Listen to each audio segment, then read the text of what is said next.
Hey everybody, I'm Dakeem Lyles and welcome to another episode of Casting Directors Say What? Where, of course, you know, if you've been watching, each month I spotlight an amazing casting director in this industry, big and small.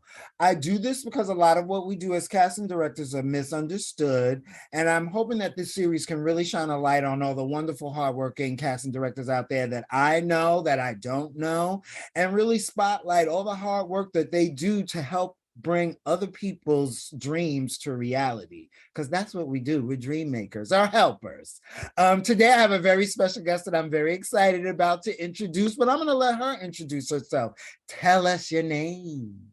What's up, y'all? My name is Erica A. Hart. I am a casting director in New York City. I do film, TV, theater, commercials, podcasts, dance, whatever, music videos, whatever it is. And if it's good, then I'll do it. Recently, I did a couple of episodes of the US casting for Black Mirror on Netflix. I did this recent season 4 of the Black Lady sketch show. I did co-cast Death of a Salesman on Broadway, co-cast Passover on Broadway, did Chicken and Biscuits on Broadway. I love that. And I also co-cast Jaja's African Hair Braiding for MTC. You go, Hart. And congratulations on Black Mirror. I love this season. It was Oh, thank extremely you. entertaining. I got to rewatch some of them. Thank So now let's chat with you a little bit. You know, I've got some rapid questions, but I would love, Erica, to hear your journey and how you got started as a casting director, because it's so different now trying to get into this industry. And so many of us have similar but different stories. What's your story? My story, so I'm born and raised in Washington, D.C. From about the age of 9, I always knew I wanted to be in the entertainment industry in some sort of way. I have a very vivid memory of me holding Writings on the Wall, the Destiny's Child album, and flipping it over and looking at all of the people that made this album possible. And I was like, what does this person do? What does this person do? So that was kind of my first, like, I kind of want to be in this business. Didn't want to be in music. Like, I played musical instruments, but whatever. I got my first camera around 9, and I was making Wow. films. And then I went to NYU Film School. And my freshman year, a film friend of mine was very adamant on making a film outside of our curriculum. And she was very also adamant on the fact that everyone had their own specific jobs. So if she was the director, she only directed. If someone was the writer, he only wrote, et cetera, et cetera. And we printed out a crew list. And the third or second to last thing was casting director. And I also have a dance background. I grew up dancing. And so I didn't know what casting director meant or if that was a real job, but I said, I've been through auditions before as a dancer. So if I have that knowledge, I think I can do this. And NYU Film School, like any other film school or any other art school or any other school, is very competitive. And everybody was trying to be the best writer, the best director, best producer. And I was in the corner doing that thing. And that thing was casting. And nobody saw me as a threat. They saw me as an asset. And so they just said, hey, you did that thing for that film. Can you do that thing for my film? And I did that all through college. And then I interned at NBC my senior year, which was great because I got to see what the studio and network side was, but also independent side because 30 Rock was also casting out of that office. So I got to see what both sides of the coin look like. And then after I graduated, I started at ABC when I was there for about 7 years. And then I left ABC in 2018. I was Meredith Tucker's associate casting director, and I was there up until the pandemic. And then 2020, I got a call from HBO Max seeing if I wanted to meet on a new show called That Day of Michael Che. And I got that show. And I've been very lucky, fortunate, and blessed that I have been working exclusively as me, Erica Hart casting, partnering up with other people to co-cast different things. But I've been very lucky to be able to be a casting director.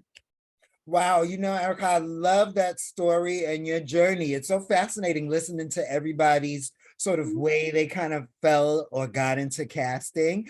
And yours is so unique. That's the first time I heard somebody's story that they weren't like, well, I interned and I didn't do, like, you kind of had a clear trajectory that was really sending you on the right path. I love that you were so smart and focused enough to be like, all of y'all are competing for this. Wait, why not I stay in my own lane and explore this? And then that got you into your love for everybody. That's amazing. Right.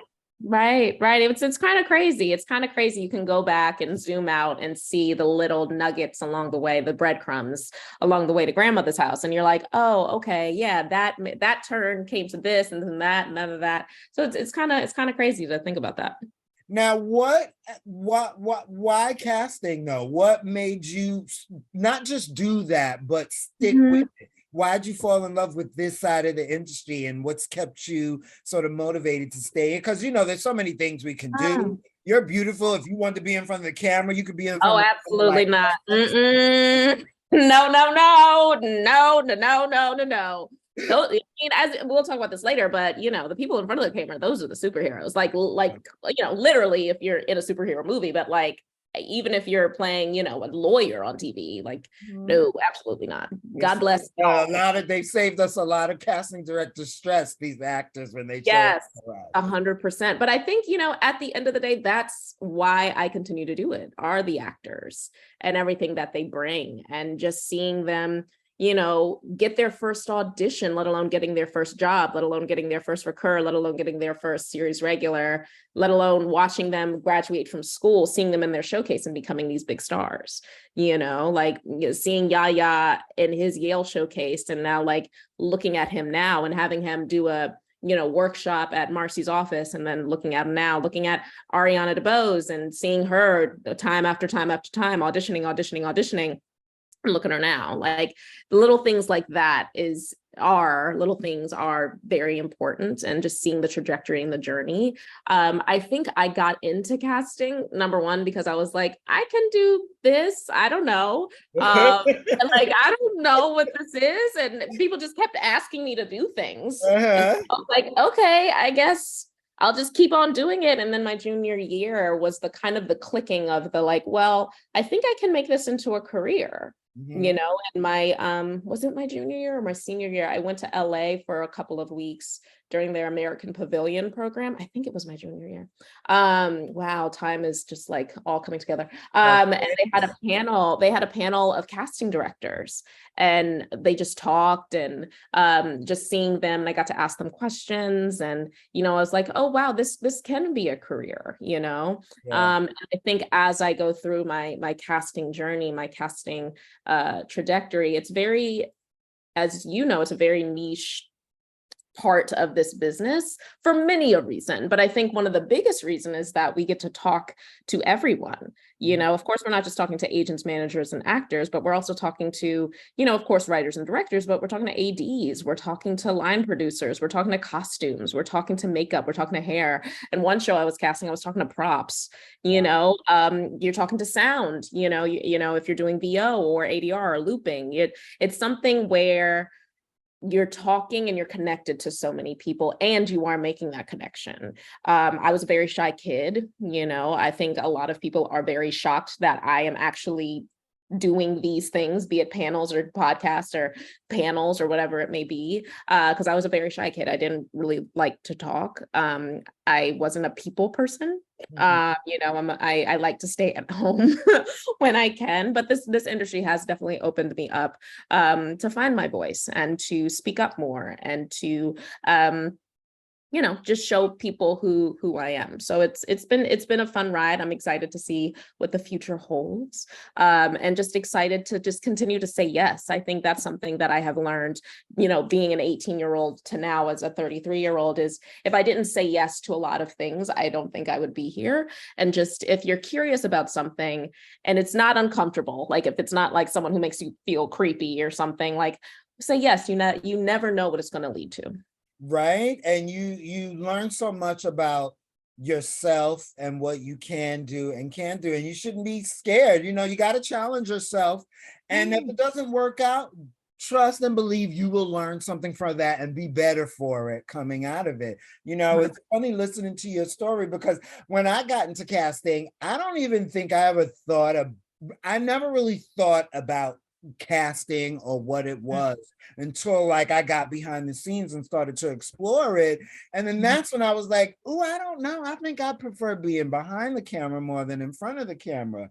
Now, you talked about, your passion and your love of it, and how you got started. And that got me thinking, I think for us, at the time it didn't feel like this, but now looking back at today at 2023, we were kind of really lucky to start when we started in this industry, because now it's changed so much, just offices Mhm. and interning and being able to walk into some place and meet someone, that Mhm. I wouldn't like. What advice would you have for an up and coming casting director or your younger self? Like, what if your younger self came to you today and was like, "Hi, my name is Erica Hart, and I don't know. I think I'm fascinated about casting, but I don't really know anything about it or how to get started." Like, what Yeah. do you think? What advice would you give yourself today in 2023 about how to get started or get your feet wet? I agree with you, Hakeem. Like, I think the waters are different waters, and they're always going to be different regardless of what it is. But I was talking to one of my mentees, and she was saying how, she's an associate casting director out in LA, and she is maybe thinking to make the jump, to being a casting director. And, she's just asking me questions on how I did that. And she was just saying how, like, she applied for a casting assistant job on a Friday, had never been in a casting office, let alone, an agency office or anything, applied on a Friday, got a job for that Monday. And I just feel like that might happen, but I don't know. I think, hiring Exactly. is hiring. And this was when 12 years ago, so I think things like that, it happened, but I think, like you said, I think it was I won't say easier time, but I think people were a little less like here, and Yeah. I think a lot of here now. And Yeah. even like you said, like the internships, like I not to say I am very proud of the fact that, like, if someone is working for me, I'm paying for you. That is something that I hold near and dear to my heart. If you are even doing 1 hour of work, you are getting paid. I might not be able to pay you a lot of money, but you're going to get paid. Right. So understand about, free internships. We all did that, but there are hardly any more internships, Wow. There's no you know? office to intern at. Everybody's No working offices to by intern. themselves now, and they don't Yeah, necessarily need all that help that got us in the door, you know? correct. So So, I think if little Elove, little Erica, little Ari came and, said, "Hey, I'm Erica, I would love to get in casting," I think my biggest advice to little Erica or little anybody would be, you have to take the career into your own hands. And I think finding out ways to be your own casting director. So I was very fortunate to have bosses who were just like, yeah, you can do, yeah, if you want to cast that short film, do the short film. I mean, do your work, but do the short film too. So I was very lucky, whereas, like, I finished everybody's, if I was working for somebody, if I was somebody's assistant or intern or associate or coordinator or whatever it may be, I did that first, obviously. But then if I had something on the side, I was somebody else's casting director, even from college, And so I think if your goal is to be a casting director. Now, some people's goals is to be a casting associate, and that's beautiful. That's great, and even that. But I think, and if your goal is to be a casting director, find out ways to be a casting director, even if it's something where your friend is putting on a table read for a new show, a play, or a film that they're doing. Be like, hey, can I cast it? mhm, And it could just literally be calling your friends and being like, hey, there's a table read happening on Friday. Are you available? mhm. But that's casting, Yeah. you know? And so, like you and I both said, you never know what's going to lead to something. You never know what casting that table read. There could be someone else who has a project who's like, oh, I saw on the program that you were the casting director. Can you cast my reading that I'm having in a couple weeks? And then that just keeps that momentum going. So just casting whatever you can. And I also say yes. I always tell this story. When I graduated from college, we were looking for jobs. It was me and my friend Joe, and he was my roommate at the time. We were looking for jobs, as one does. And he was on our college website. And there was a posting for an ABC casting intern that was paid and full time. It was a temporary position, but it was paid and full time, which, again, that didn't exist. Yeah. And he was like, Erica, you have to apply. And so I said, cool. But in big, bold letters, it said, do not apply unless you're a full time student. And we had just graduated. And I was like, well, Joe, I can't apply. We just graduated. He was like, Erica, apply. I was like, no, I'm going to get in trouble. And I was a little bit different than I am now. Mhm. I thought I was going to get in trouble. He was like, no, Erica, you have to apply. And so we went back and forth. And so I applied, and I was scared, blanklist. Like I was just so scared that I was going to be blacklisted, that I was never going to work in casting again, that someone was going to yell at me. I was just so afraid of doing that, but he pushed me and I did it. A couple of days later, I get a call from this guy named Vince, and he was like, hey, so I see that you applied, but I also see that you are you've just recently graduated. And I said, yes, I'm so sorry. I just kept apologizing. I was like, I'm so sorry, so sorry. He was like, hold on one second. Puts me on the phone with John Ort, who at the time was the manager of ABC Casting. And so John said, hey, Erica, so I see that you've just graduated. You can't be an intern. I was like, I know, I'm so sorry. I didn't want to, take up too much of your time. He was like, but do you want to be an assistant? And so I was like, what? And so again, you never know what's around the corner. You never know what's not being posted. They didn't post that position. They were I was gonna say cast. They were gonna fill that position internally, or actually with someone that they knew. But they saw that I had all of this casting experience from college. They saw that I just recently interned at NBC Casting for a year, and I couldn't do the internship because I just graduated. But there was another position open that I could fit, and I got it. So that's another thing I would tell my younger self is like, don't feel that if there's one little thing that you feel like, I don't know, apply for it anyway. And I tell people all the time, like, if you feel like you're underqualified, if you feel like you're overqualified, if you feel like whatever, just apply for that position. You never know what they're not posting, what they're actually looking for. Right. It's like what people say all the time when they see like social media manager and it's like must have 30 years experience. It's like, what does that even mean? Social media hasn't been around for 30 years. Sometimes people are just copying and pasting. Sometimes people have to, post, the job site just because they have to, because it's corporate or something like that. And they might just, hire someone internally. But if you have a strong application, if you have a strong resume, you could change their mind. And that happens with casting all the time. It's like, oh, this producer or this director wants this certain person. And it's like, yeah, that's great. But I'm going to bring in someone who's just a little left of that person. Maybe they're a different gender, maybe they're a different race, maybe, they're a different body type of what that person thought of. And that person comes in and it's like, whoa, you have totally changed my mind on this character. I know I wrote this, but that's actually more interesting. And so I think it's really fascinating to think about that. And you really inspired me with that say yes, because that's important. And actually reminds me of when I started, because when I started as an intern, I only was interning so I could sneak into auditions. And that was my goal. I was like, let me intern in a casting place so I can find out about auditions, because I'm not getting auditions. And then when I was about to leave that intern, because I had to get a job that actually paid me. And they were like, you want to work here? I actually had to think about it. I was just like, well, no, I don't want to work here. I just wanted to be an actor. And then I called my mom and I was like, they offered me a job as a casting person. My mom was like, boy, you better take that job. And I was like, I guess. And then look, like 20, 25 years later, I'm still like, here I am. Here you are. And that's important to say yes, It's important to say yes. I mean, Shonda Rhimes has a whole book. Say yes, the power of no, like all this stuff. It's the simple stuff is usually the most profound.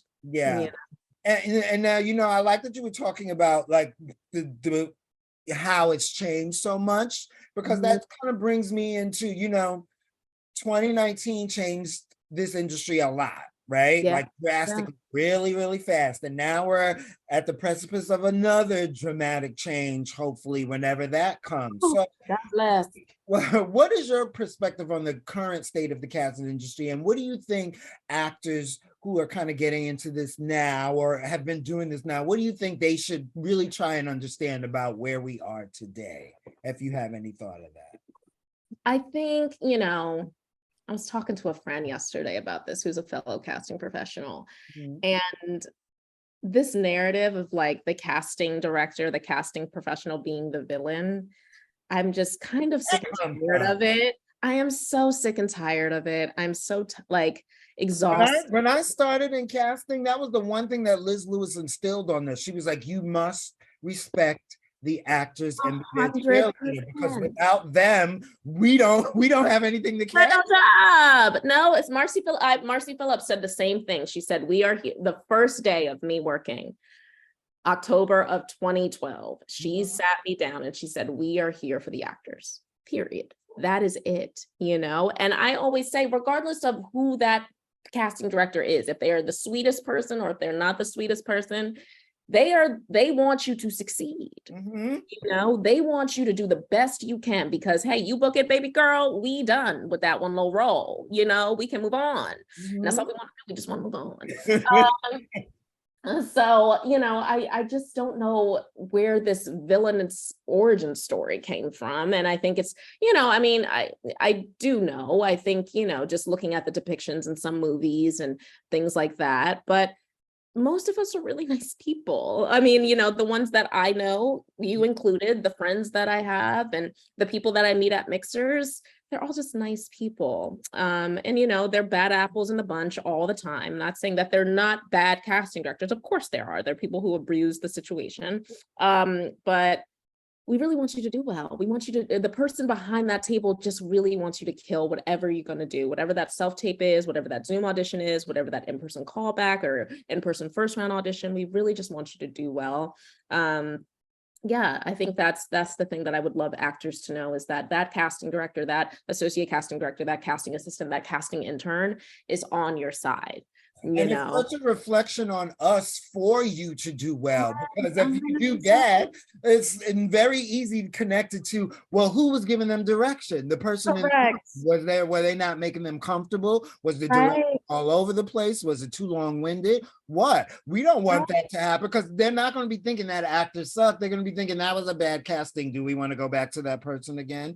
100%. Yes, so I need you to do amazing. Yes. And if you look good, I look good, the director looks good, the showrunner looks good, the network looks good. Everybody looks good. Projects. Now I'm casting something else that I can bring you or some of your friends in. I need you to do good, Yes. So I think that's the thing that I would love actors to know is that casting directors, casting professionals are on your side and want you to do well and are trying to set you up, hopefully, for success. I think there are a lot of talks about, certain practices and certain timelines and things. And yes, I think that's 100% true. I think, but just realize that if someone's sending you a tape at 9 p.m. to be done at 9 a.m., something is on fire. Nobody wants you to send. I don't even want to send something with a 24-hour turnaround, let alone a 48-hour turnaround. I try to give people, if I have a self-tape request that's sent on a Monday, I try to give you until Friday, regardless of what it is, And so if I'm doing something that is even quicker than that, even if it's less than 24 hours, there is something wrong and there is a fire that needs to be put out.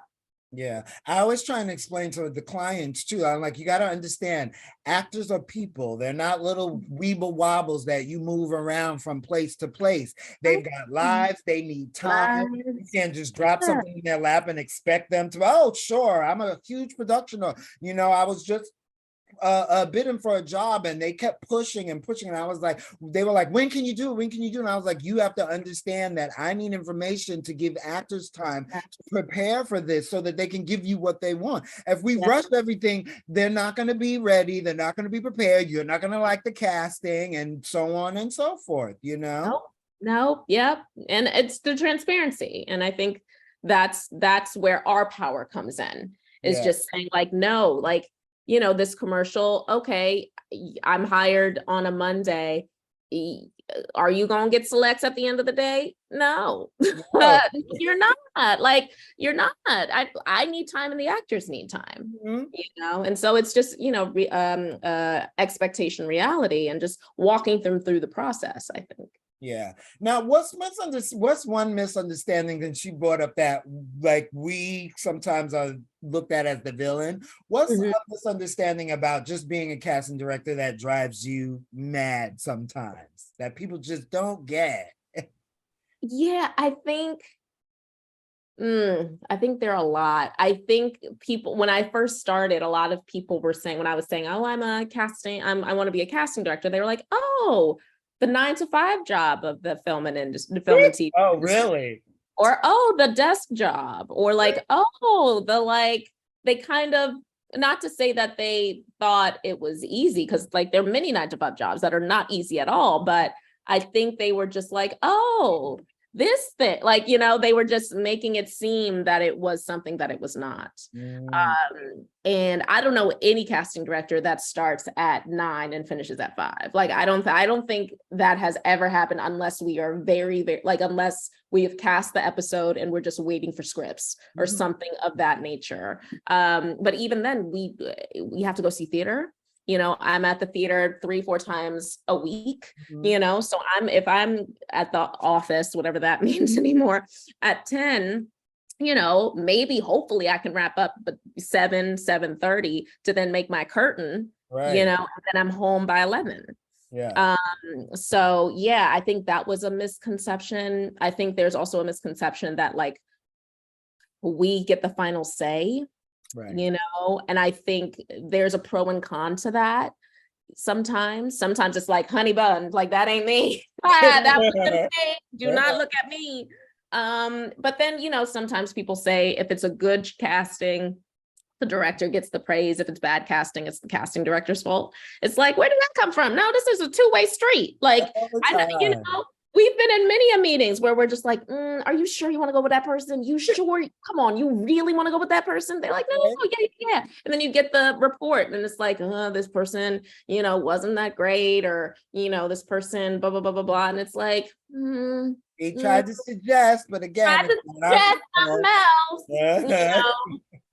But then it becomes our fault. That casting was awful. It was like, we didn't make final decision. We didn't make final decision. We showed them because they were, you know, a friend of yours. We didn't want that to happen. So yeah, I think that's also a misconception, is that we have the final say. And sometimes, you know, you have to pick your battles. Yeah. Sometimes you have to figure out, okay, is this the fight that I'm going to fall on the sword on? Is this the fight where, no, I'm going to push and push and push, you know? And sometimes it's team dependent. Sometimes it's like, I don't know about this team. Like, they are not collaborative at all. They are the king of the castle. They are the queen of the castle. They are the monarch of the castle. And this is what it's going to be. So it's sort of like I tell people who are getting into casting or even entertainment at all, take a psychology class, read a psychology book, because it's a lot of psychology. And I was talking to another casting professional yesterday, and I said, casting is very interesting because there's so many ways to describe it. There's so many metaphors that you can use. And, you know, I say that before I wanted to be in the entertainment business, I wanted to be a detective. And so I say, like, you always end up your 7-year-old self. You always kind of end up like that, because I do see it as the the detective of the entertainment industry. Yeah, we're always searching, right? Always searching. We got the clues, you know, finding the next thing.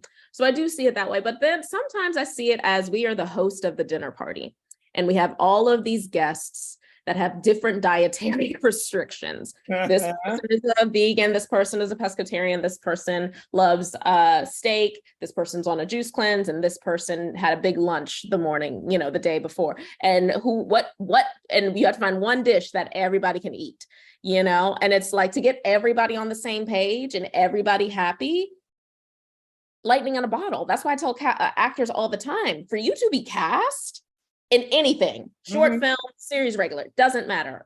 So many people have to say yes at so many levels for you to get that one job. Lightning in a bottle. It's a miracle. And TV is like episodic. Oh my God, that's even harder and more difficult. You know, I listen to my friends, some of them, and they tell me, well, I had to do this, but then this person had to approve it, and then that person did approve it, but then the next person didn't approve it. So we have to go back. I'm like, all the way back. Anything ever get made?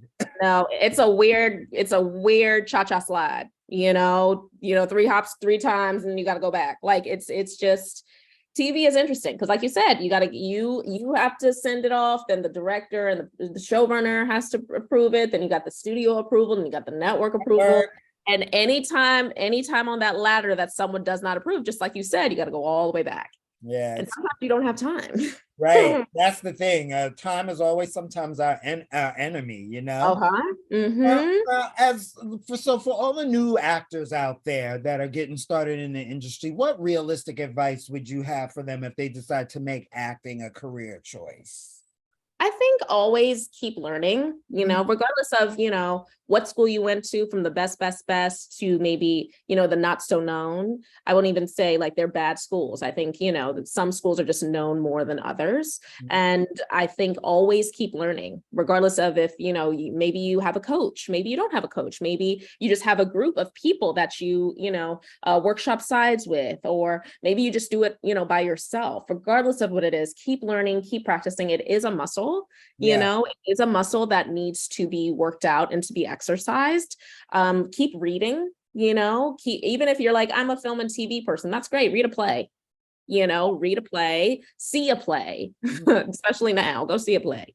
Watch the television, watch the movies, just watch things, because that's the industry that you're trying to get into, right? Correct. Know who the players are, and, do your research. If you're in New York, if you're in LA, if you're in Chicago, if you're in Atlanta, if you're in DC, regardless of where you are, know who those players are. My players, I do mean casting directors. Know what offices are in your city. Know what offices cast your shows. Know, again, everybody in that office, casting director, associate casting director, casting assistant, casting intern, whatever it may be, know them.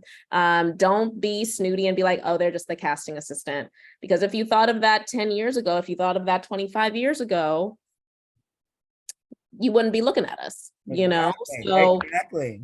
So don't poo-poo anybody. The person on your way up is, if you fall, you're gonna just fall right back down. Right. So don't poo-poo anybody. But yeah, I think that's something. But also on the other side of my mouth, especially during this time, where we are right now, figuring out who you are when the camera stops rolling, when the curtain goes down, when things are not in your way, when it's not your time will come, but maybe it's not your time at this moment. Figuring out who you are and filling that cup. Because even if you are the most successful actor in the world, the most successful artist, you are not working 52 weeks out of the year.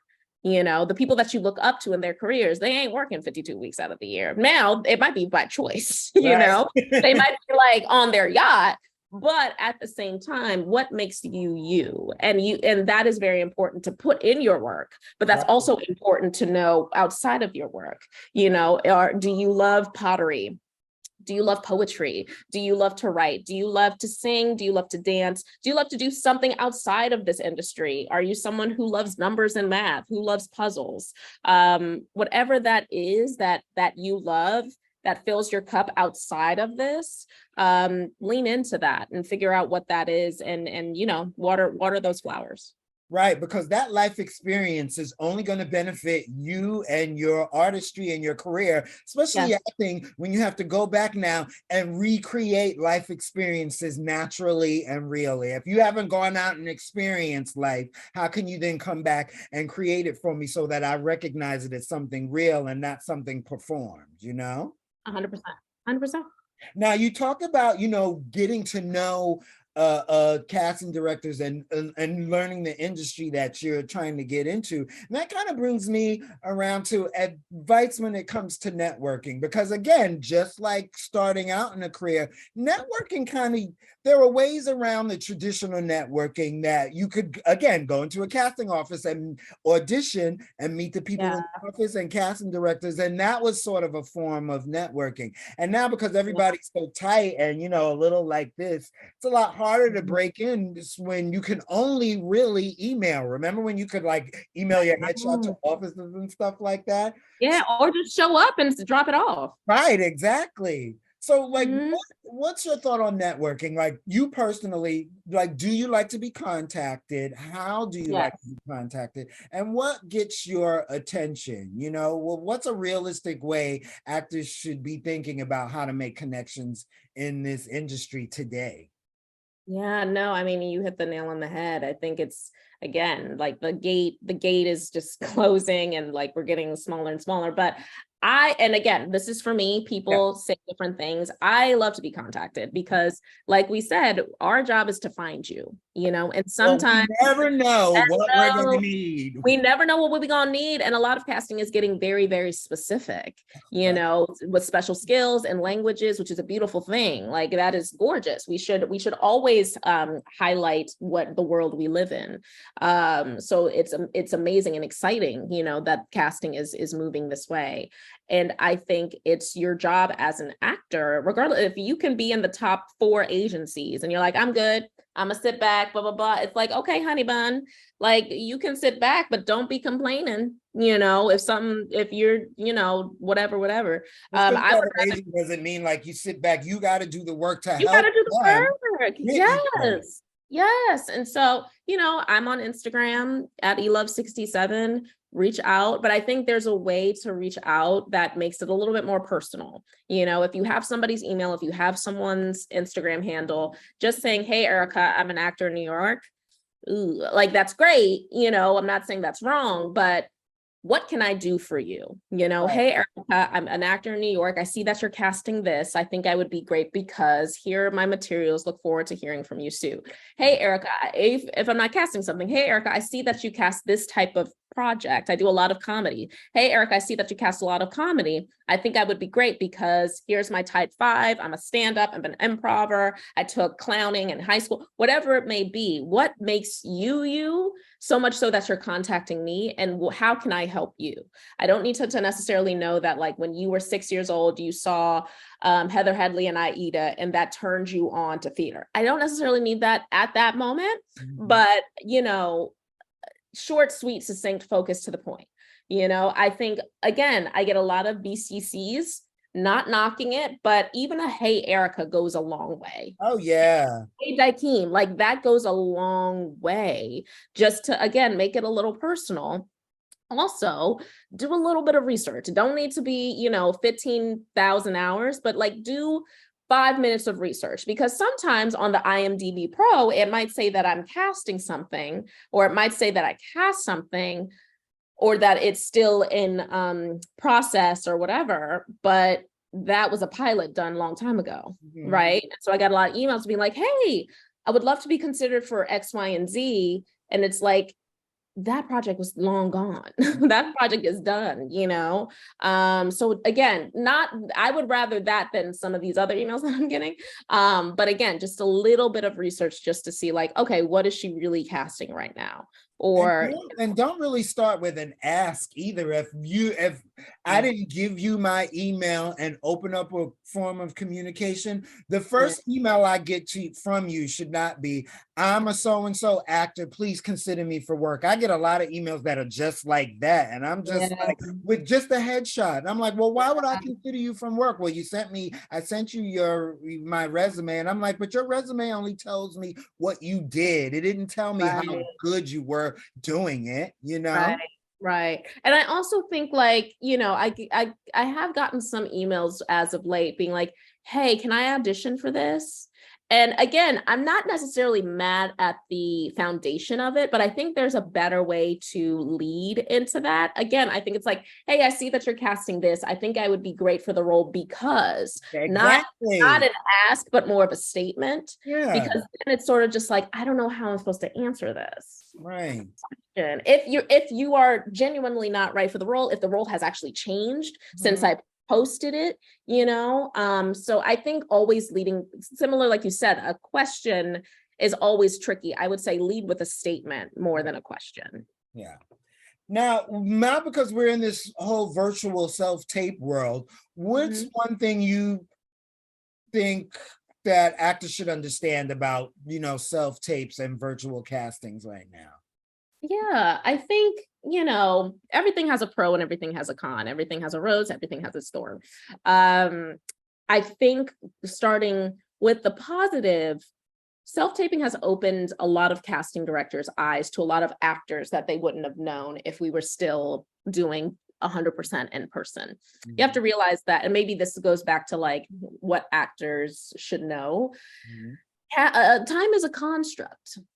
And so if we're in a room you're talking about episodic, if we're in a room or even commercials, you got one day to cast this baby, so if you're in a session from 10 to 5, I can only see a certain amount of people from 10 to 5.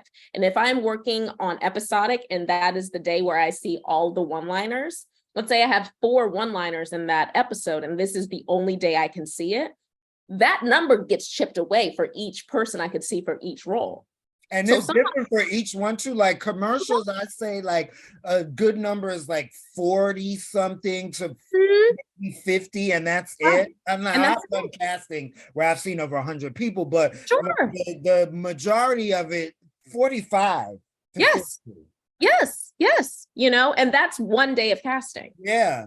One day of casting. And so let's just even say you see 50 people for one role.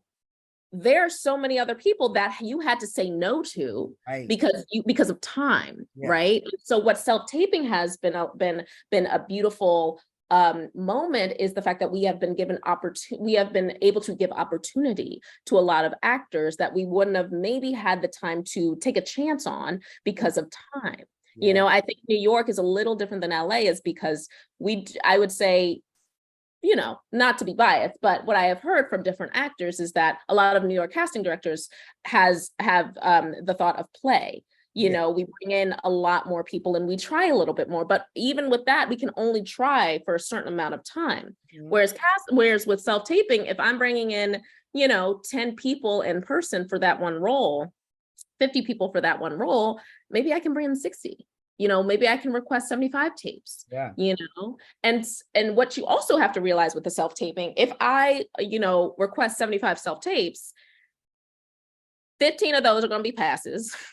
10 of those are not going to be non-available. I'm Yeah. not going to get 10 of them, Mhm. so that is what the 20 to 35 self-tapes already gone, like already not being get. So that 75 is now down to 40. 40. So I think there's a lot of math to be thought of. This person's not interested in this role, wants to work, wait for something down the line, et cetera, et cetera. So I think that's the beauty of self-tape is that I have met so many actors that I don't think I would have met in person, Yeah. and so that's a beautiful thing. I think the con is the adjustment. I think that's the biggest thing. I know a lot of people are like, the connection. And me, I'm like, what's happening in these rooms? Like, what connection? What you doing? And of course there is a connection. Hey, how are you? Nice to see you. Do you have any questions? No, let's jump into it. Sure, that is the connection. But some people are making it off seeming like some lovely something is happening in these rooms. Sometimes it's really fast. Come on, Yeah, let's do this because I got 25 more people I gotta go, and I gotta get out of the studio by 4:30. and I'm hot. Yeah. When people are like, I'm just missing that connection. I'm like, what connection? But I hear you, but I think the biggest thing is the adjustment, Yeah. And so I think a lot of the time during the pandemic, starting off like 2021, even a little bit in 2022, there was a rumor going around that's saying if you submit your tape right as quick as you can, you're going to get booked. And that can't be anywhere Oh, less than the truth. yeah. It's just that some casting directors, I don't want to speak for everybody, are watching them on a rolling basis. I'm Yeah. watching them on a rolling basis so that I don't have 50 self-tapes at the end to then watch. Mhm. Number one, we watch all self-tapes. If I answer that one question one more time, I'm going to scream. We watch every single self-tape that comes through. If I'm requesting 50, 75 self-tapes and I get 75 self-tapes, I'm watching each and every one of them. So Mhm. that's number one. Number two, if you submit earlier, let's say that I send out a self-tape on a Monday and it's due on Thursday and you submit yours on a Wednesday, it doesn't mean that you're going to get cast. The pro of that, though, is if I watch it on a Wednesday, let's say that there's something technical wrong, Mhm. right? Or let's say that maybe you need to speed it up just a hair, or maybe there's an adjustment to be made, whatever that adjustment is. I have time to give you that adjustment. The assignment is to submit it at Friday at 3 p.m. and you submit it at Friday at 3. You did the assignment. Right. That's what you need to do, period. I might not have time to give you an adjustment, because maybe I need to send that link by 5 on Friday, Right. So little things like that. It doesn't guarantee that you're going to get cast. It doesn't guarantee anything. If you do have the ability to send it before, it's just that if somebody is watching it on a rolling basis, they might have time to give you that adjustment. And that's a good point too, because there are a lot of information that actors aren't privy to. Like I did a video game once where it was like 13 roles, and out of each role, they only wanted me to submit 3 choices, right? So Okay. you Woo. imagine if everybody waited until the the deadline to turn in there. And I've been reviewing all these tapes from Tuesday, Wednesday, Thursday to Friday. And now I've got my top 3. And then here come yours on the deadline Friday. But now I've already made my decision. And I'm just gonna keep you on the back burner just in case they don't like these 3. You know, it's that type of stuff where it's just like, yes, there's a deadline, but try and get it in when you can, right? But again, that still doesn't mean that just because you get it in early, you're gonna book the job. That's No, and ridiculous. even that, even if you submit at the deadline, you might be knocking somebody off that top 3. Right. Yeah, that's true. Like I have that all the time where like hit my top 3, but oh my God, now I have to move you up here. You know, no, and that's the beauty, you know, or even like, you know, you think, oh, I know the character inside and out, and then someone comes in and is like, oh wow, and then you change the whole thing. And that's the thing with me, like I write my notes, I make my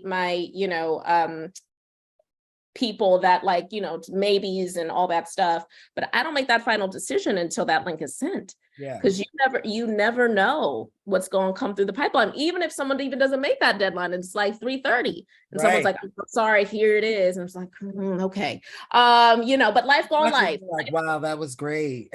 And life gone life, and that's why I say you have to be in communication with people. You have to let me know, if something happened, if your computer blew up, let me know, because you might be the only person I'm seeing for this role, because you are the best friend of somebody, boom, boom, boom, boom, boom. And they're like, we need to just put them on tape so that I can show these other 50,000 people that have to approve it, that this is the person. So if you're just like, oh, right, I'm not going to submit it until tomorrow, sorry, it's like, just let me know, because we have our people down our backs being like, where's so-and-so's tape? Where's so-and-so's tape? Where's so-and-so's tape? So you just never know. Again, getting in the assignment, it ain't going, that's your assignment. Get it in. That's when it's supposed to be. It's not, you're not going to get cast or et cetera, et cetera. We are going to watch it.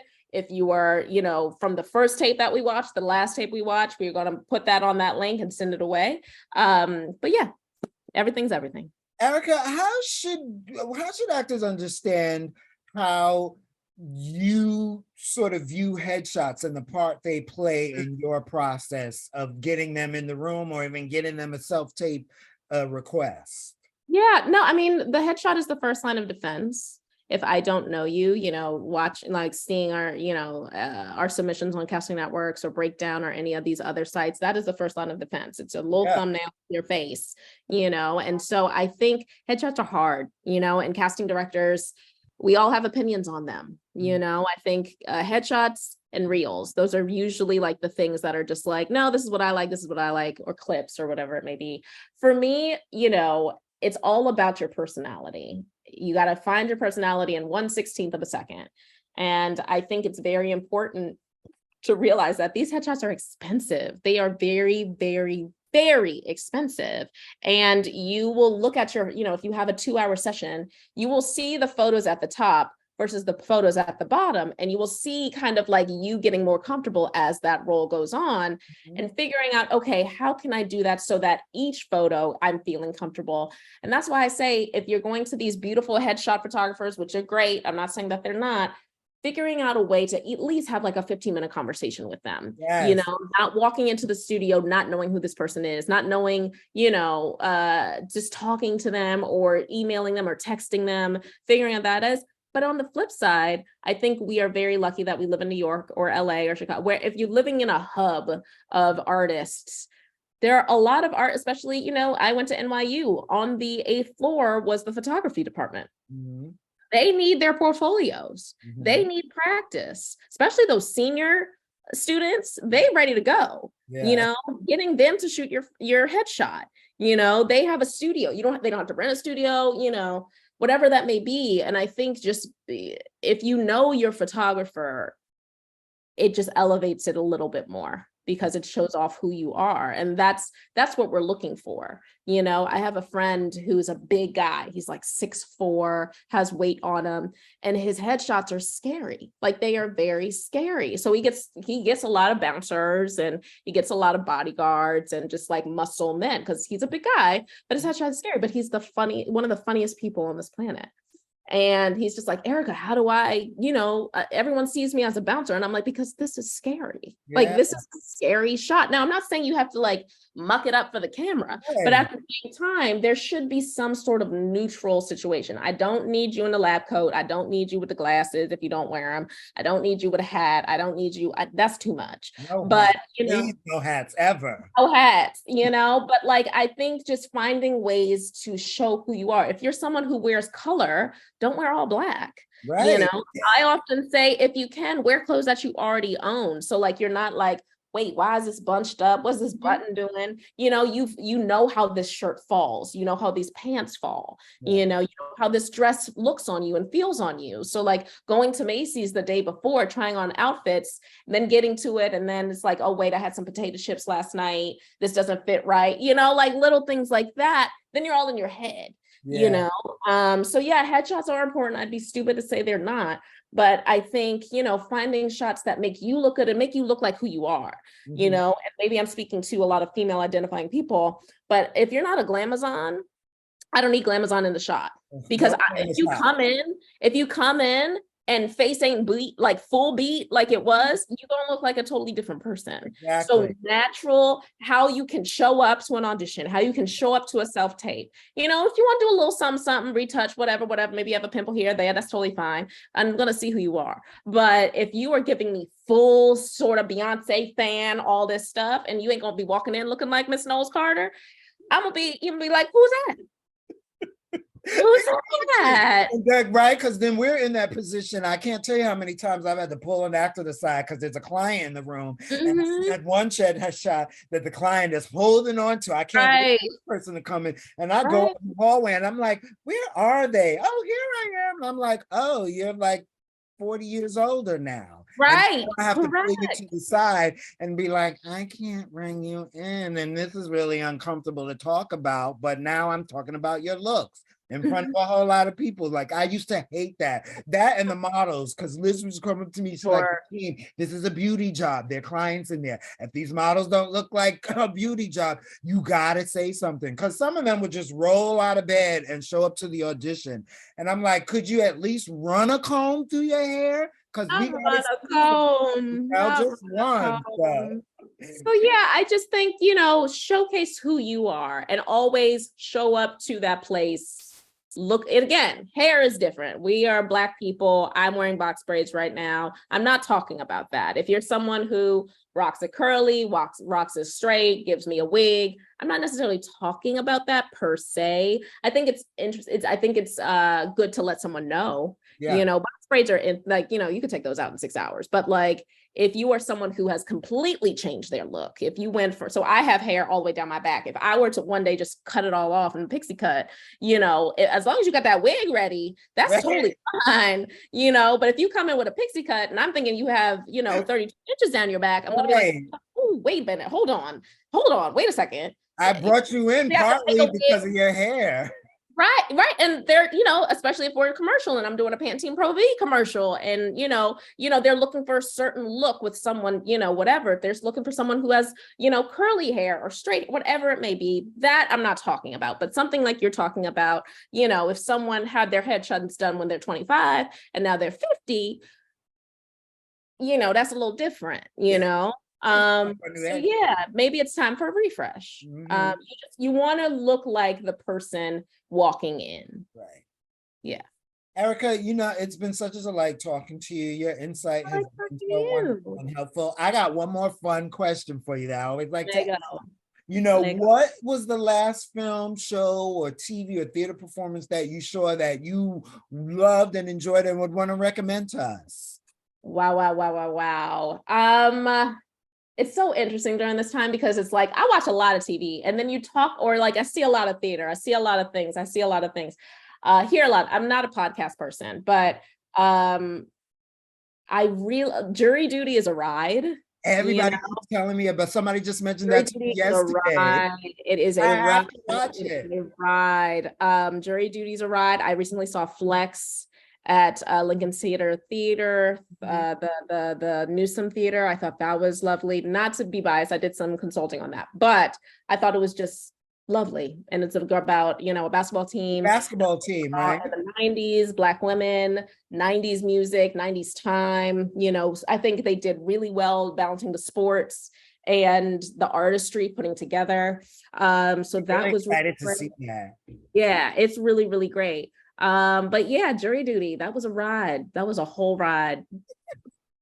Well, thank you, Erica, for talking to us today. Thanks for sharing your insight. And I hope everybody got a lot of information that can take with them on this journey. This is all about helping anybody in this industry, whether you're a casting director, you can take a lot of this information and apply it to your journey. And remember to be flexible. But I'm so thankful that you were able to sit down and share your insight with us. Tell us your name and your casting office again.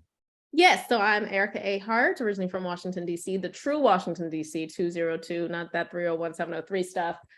I am in Harlem, New York, and my casting office is called Hart Casting.